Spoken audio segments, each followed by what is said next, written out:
All right, guys, well, welcome back to the channel.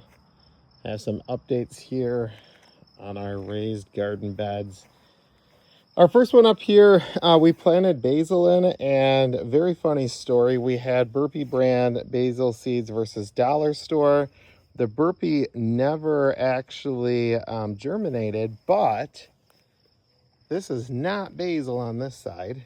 It's actually lettuce, and this is cilantro that's growing through from prior years. But yeah, that's pretty interesting. This raised bed I have nothing in yet. This one here has some beans growing in it with onions.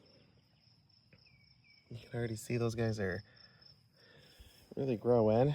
We got some tomatoes planted in here today. Saved the tags from last year and really made sure to plant the same ones here again.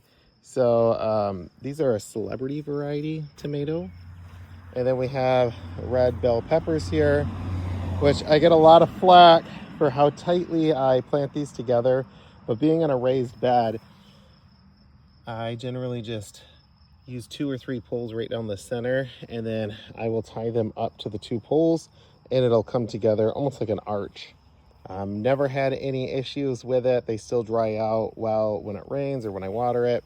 And then down here, I actually didn't plant anything in it. These are potatoes from last year, so you can tell that we certainly missed a couple. And that is what it's looking like so far in these raised beds. I'd have to say these beds are about 4 years old, 3 years old, something in that ballpark, like 4. And they weren't particularly cheap from Amazon, but they're not holding up. I want to say they were like, I don't know, quite a bit of money. So I don't know. This one here seems to be holding up okay.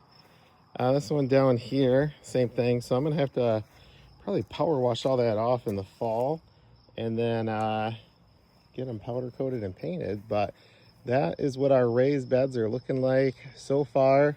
Rest of the garden out there, other than some onions right in that bed, doesn't really have anything planted other than our raspberry bushes are doing pretty well. But for starting off this weekend with getting stuff planted, I think we're doing pretty well, and we still got a lot of work to do. Of course, I can't forget the peach trees out here. We have 7 out here on this side of our property. Atlas and I did a lot of work out here to get these guys planted, and there's an Alberta peach.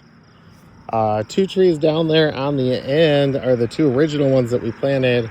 They're doing phenomenal again. I got to stake the one up a little bit better.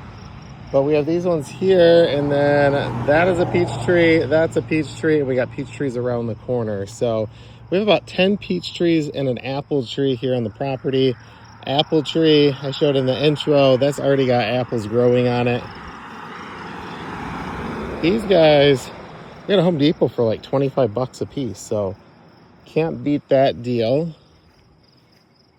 This one's lost some leaves on it, but it's still doing okay. We noticed the bigger peach trees that we've had in here for a couple of years now. When Atlas and I planted those, they were doing really well. And then they actually lost all their leaves. And then 2 or 3 years ago, this one here looked like it was about ready to die. And that one was just so heavy with peaches it was tipping over. So that's why I gotta stake it back up. But I don't know, the last 2 years it's been doing great. It was more of a beetle infestation that we got. But I'm not seeing any peaches starting quite yet. Usually the other one starts a little bit before this one because I think it's in the shade a little bit more. But I am noticing some yellowing of the leaves on these guys and on the new ones. So I'm gonna have to look into that. Even though it's spring and we've had a lot of rain the last couple of weeks, up to about 2 weeks ago. Since then, it's been incredibly dry out. So I'm thinking it has to do with the amount of dryness. You can see how bad it is. So we'll probably get some water out here tomorrow. It's supposed to be a little bit cooler. And we actually got to get this garden bed planted and this one planted. Not entirely sure what we're going to grow here, Got to think that through, but I don't know. We got lots of plans, guys. So stay tuned and don't forget to subscribe.